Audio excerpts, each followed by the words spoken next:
Siya si Marjen Manyabo. Ipinanganak noong Hunyo 23, 2005 taon. Ipinanganak siya sa Provincial, Oroquieta City. Siya ay nakatira sa Purok 1, Talac Oroquieta City. Ang pangalan ng kanyang ina ay Ancito Gonzaga at ang kanyang ama naman ay Mariano Manyabo. Ang pangalan din sa kanyang kapatid ay Kathleen Manyabo.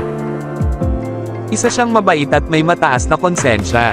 Matalino rin siyang estudyante at naging honor pa sa kanyang paaralan. Mahilig rin siyang tumulong sa kapwa lalo na sa nangangailangan.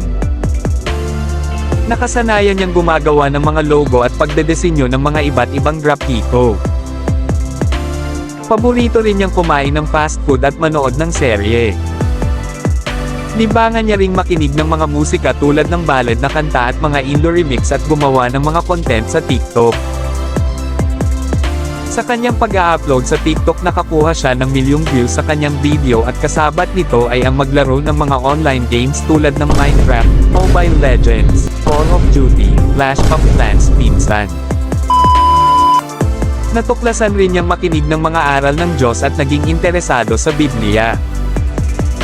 Napagtanto niya sa kanyang sarili na mahirap pala ang buhay pagka wala kang pera. Ang kanyang pananaw sa mga bagay-bagay ay palaging magtitiwala sa sarili at huwag mabalisa sa anumang bagay. Pangarap niyang maging software engineer at ang kanyang ambisyon sa buhay ay maging isang content creator sa YouTube. Inaasam-asam niyang magkaroon ng kabanalan sa paggawa ng mabubuting gawa sa darating na panahon alang-alang sa Diyos at magtagumpay sa kanyang mga pangarap. Pinagbutihan rin niyang magsipag sa paggawa ng mga responsibilidad sa kanyang ambisyon at lisanin ang pagiging tamad upang hindi maging hadlang sa pagkamit ng tagumpay.